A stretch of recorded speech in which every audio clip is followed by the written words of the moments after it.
Boa noite, meus amados. São muitas coisas que nós podemos aprender ao observar mais atentamente tudo ao redor de nós e dentro de nós. Quando vocês falam, eu sou amor, eu sou luz, eu sou alegria, vocês estão pensando. O pensamento cria uma energia em torno de seu corpo, mais especificamente atua no cérebro de vocês e na laringe é pronunciado as palavras. Então, vejam, que as palavras são um efeito secundário daquilo que fez elas sair de nossas bocas, que é a nossa intenção de falar. A boca, por si só, não fala nada. É apenas um instrumento corpóreo para a nossa consciência, a qual atua através do cérebro. Isso permite, nessa dimensão, que vocês, seres biológicos, consigam estabelecer uma forma de comunicação, mas na realidade quem está comunicando são as consciências. Não é a boca para um ouvido. É uma consciência para outra consciência. A consciência é que sente algo e age num corpo e fale. Então, essa fala ou comunicação atinge o ouvido da outra consciência que escuta. O cérebro percebe e transmite para outra consciência. Observe que são duas consciências fazendo uso de um meio corpóreo, biológico, para entrar em contato entre si. Na realidade, quando vocês sentem a vontade de falar e falam algo, esse mecanismo ocorre no campo da consciência. Vamos entender assim, que o campo da consciência atua no campo mental. O campo mental atua no cérebro. O cérebro dá as ordens através dos nervos que mexem nos músculos. O pulmão enche de ar, vibra a laringe, e sai um som correspondente a um padrão de linguagem que vocês se comunicam para estabelecer o entendimento entre si. Esse mecanismo de comunicação é um mecanismo muito rudimentar. Até os cães assim fazem. Os animais fazem. O ser humano não tem nada de mais evoluído ou mais avançado biologicamente do que os outros animais. Embora os sistemas de comunicação parecem mais rudimentares, o princípio é o mesmo. O que muda nesse mecanismo é apenas a intenção de intervir, através da comunicação de uma forma útil na vida. Observem a comunicação dos cães porque eles latem. Um ser humano tenta entender porque eles latem.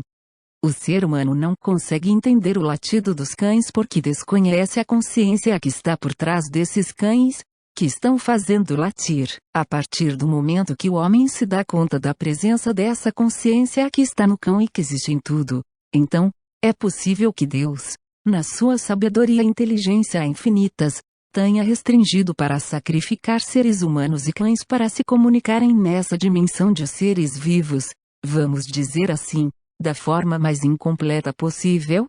A consciência permeia todos os seres do universo. O próprio universo como um todo é consciência. Quando vocês falam em egrégora, vocês podem imaginar que é uma consciência que é comum à maneira de agir e pensar de um grupo de seres.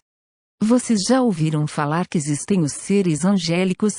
Então, esses seres angélicos estão num nível de consciência em que a egrégora formada é uma egrégora angelical. Vocês, na forma humana, pensando e agindo da forma como agem os humanos, com todas as atitudes que vocês possam imaginar que sejam características dos seres humanos, formam a egrégora humana.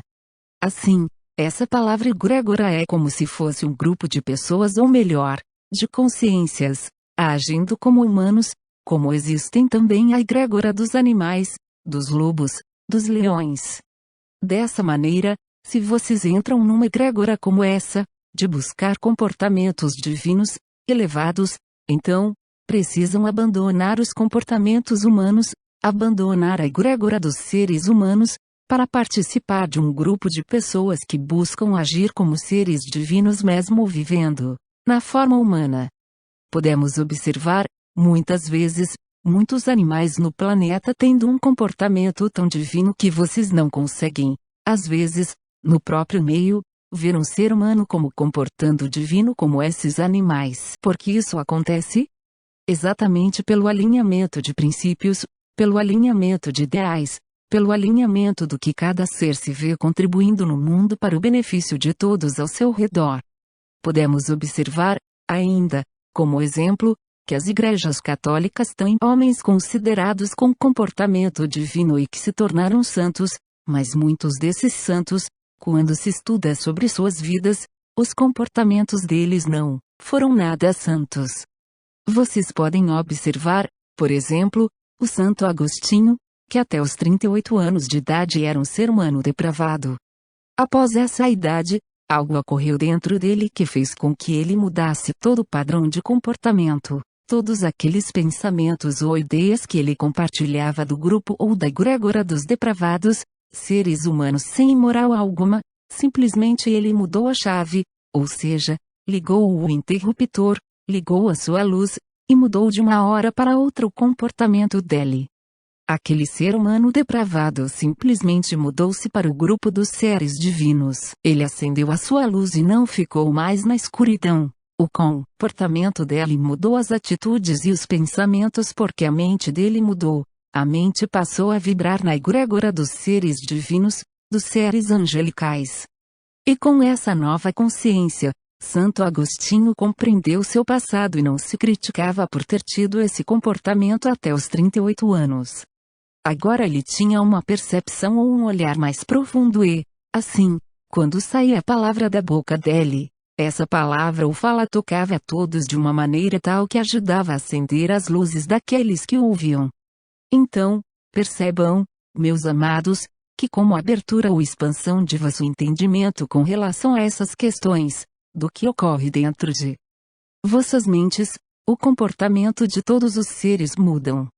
Vocês não vão conseguir mudar o planeta, o comportamento da egrégora planetária, dos seres humanos, e nem mesmo dos animais, através de adestramento, se antes vocês não fizerem dentro de vós o trabalho de perceber e compreender onde está esse interruptor que muda o comportamento mental de vocês. Que pensam e se comprazem com as egrégoras dos seres humanos, para então se satisfazer e sentir vibrando com a egrégora dos seres divinos. Então, tanto o comportamento maledicente como os comportamentos benevolentes podem ser manifestados através de palavras ou através do corpo, porque todos estão como seres humanos atrelados a um corpo biológico, o que recebe um comando do cérebro que, por sua vez, está dentro de um campo mental eletromagnético, vamos entender assim, que recebe a influência de uma consciência. Aí, essa consciência que é o do seu ser, é o conhecer a ti mesmo, que é o que vos libertará, está a entender o que passa dentro de vós, e como vocês podem atuar agora no vosso corpo para que ele seja a expressão pura dos seres angelicais, dos seres divinos. Ora, o amor é um sentimento que faz os seres se atraírem entre si. Por exemplo, você não gosta de determinado comportamento, então você se afasta daquele comportamento, mas você gosta de outros comportamentos. Você gosta de pessoas que falam sobre determinados assuntos. Então mais e mais você quer ficar perto dessas pessoas. Essa é a lei da atração. A lei da atração nada mais é do que a lei colocada em prática do sentimento do amor. O sentimento do amor, não importa se é algo que vem para o mal ou algo que vem para o bem, as pessoas se atraem. Notem que o amor permeia também todos os bandidos nas favelas e em todos os países. As pessoas que cometem crimes, igualmente como nós e as nossas famílias, são seres divinos também colocando em prática a lei do amor quando oram a Deus pedindo proteção aos seus entes. A consciência de um grupo difere em vibração e propósito aos interesses do outro grupo. Então, quando você tem dois grupos divergentes, não importa a natureza, a intensidade de cada um deles agindo, pois ambos pedem ajuda, proteção ou sucesso em nome de Deus, em nome de Jesus. Ora, os dois grupos distintos estão se empenhando, por meio de suas consciências, em colocar os seus propósitos de existir na vida. Qual é a diferença? Quem vale mais para Deus? Um ladrão ou um empreendedor que dá emprego para milhares de pessoas? Posso garantir a vocês que tem o mesmo valor. Não diferencia em nada, porque o amor desse ser, que tudo criou e que a essência, nada mais é do que a própria essência divina que há em ambos. Ambos estão colocando em prática os princípios do amor. Deus é amor incondicional, e esse amor divino, amor incondicional, devemos praticar. Mas muitos de nós praticam amor condicional, ou seja, aplicamos o compartilhamento de alimentos ou roupas, por exemplo, uma doação qualquer. primeiramente com nosso grupo, entre os familiares, depois amigos e vizinhos, enfim, praticamos amor primeiramente com os nossos, depois com os próximos ou outros seres humanos.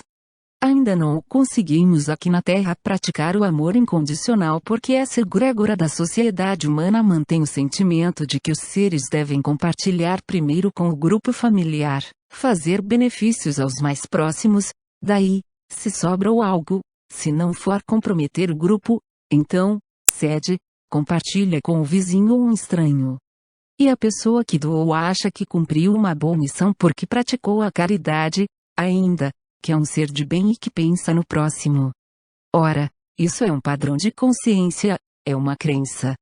As crenças criam esses padrões, as crenças criam as egrégoras, as crenças são conjuntos de conhecimentos, de entendimentos ou de sentimentos que fazem os seres com as mesmas crenças criarem famílias, criarem os grupos religiosos, por exemplo.